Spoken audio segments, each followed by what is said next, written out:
Everything else was done by Billy Corgan. But he's got this lineup that is in no way, shape, or form the Smashing Pumpkins. When Billy Corgan was doing solo records with Jimmy Chamberlin, their original drummer, that was more Smashing Pumpkins than what he's putting out now, yet he calls it the Smashing Pumpkins. So I think a lot of people I think a lot of people make him the subject of ridicule for that reason. It's just like, what are you calling it? Is this really the Smashing Pumpkins? No, it's a Billy Corgan record. But whatever. I don't know. I really love a lot of the Smashing Pumpkins' work. That song Zero just kicks so much ass, and it's just, I don't know. As much as it kicked ass in the past and as much as I love their work, you do kind of like hear about the Smashing Pumpkins doing things, and you're sort of like, come on. It's weird. I think that's why he's become a bit of a punching bag. Grow some hair, and he Billy. Constantly says, sorry, what now? Grow some hair, Corgan. Grow some hair. Yeah, that, and he constantly says he's better than everybody else. Like, with, music is such a subjective thing, and he's like, yeah, so I'm better than Eddie Vedder. I mean, just look at his work and look at mine. Duh, who's better? Me. I didn't need a total band. Yeah. Go on, what else? Rand Paul for president. He's announced that he's running. Surprise to absolutely no one. Rand Paul. You know what? Remember a couple years ago when people were spamming email before spam filters really got with it, and the only way to cut down on spam was to make it illegal and prosecute people that were spamming you. Remember how you could go to jail for spamming folks?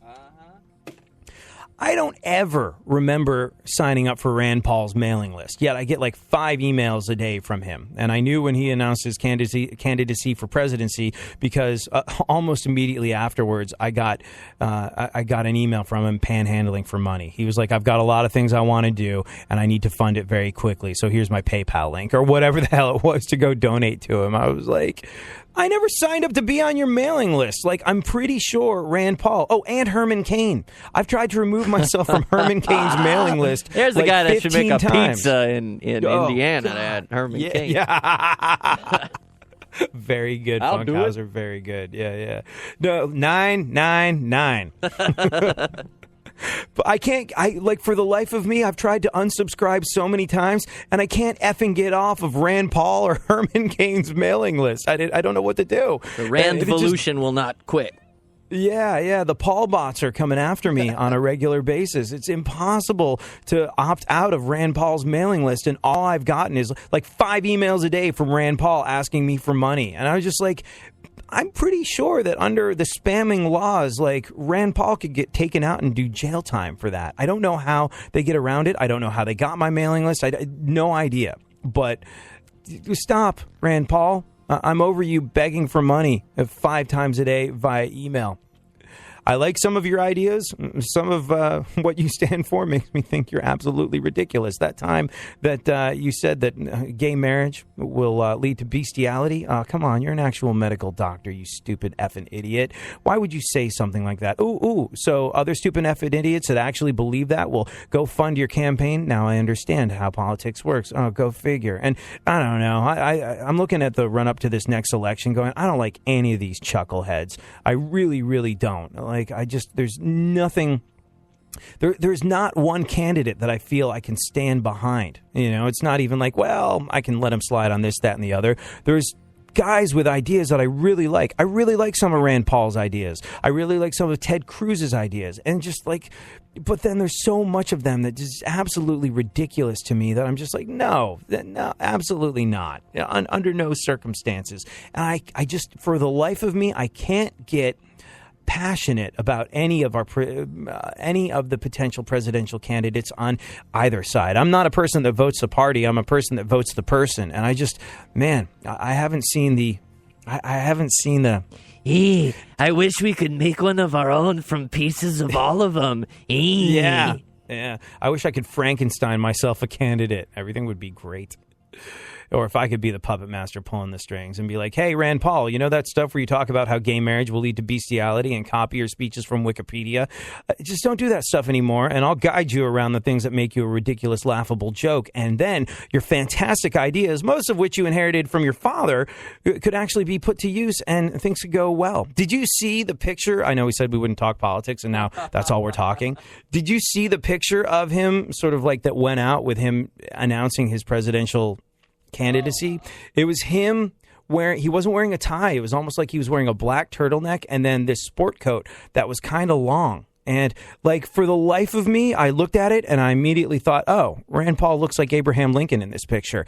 And I have to imagine that a lot of thought went into that. And they're like, we're going to dress you up so you kind of look like Abraham Lincoln. I mean, if I thought that, if that was my first thought, that must be what he's going after too. Anyways. Let's talk about porn surfing.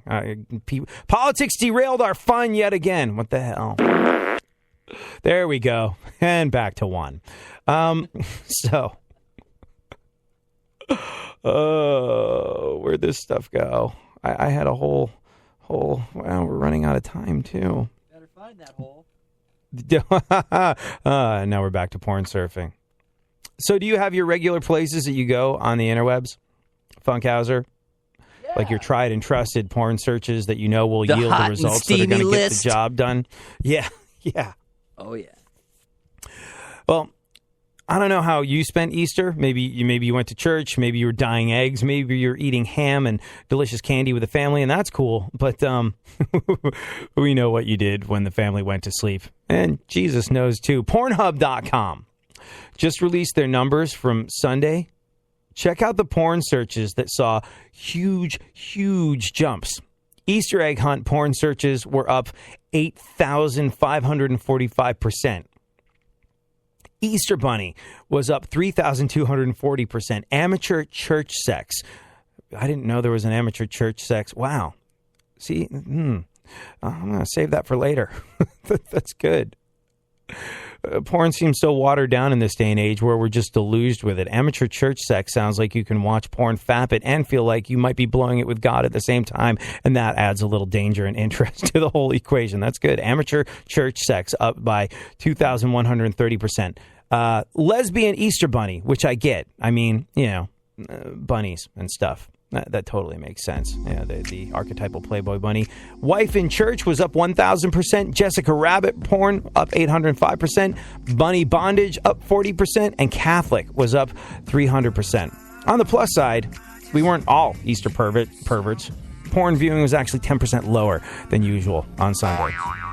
Although, not in my house. Have a good one.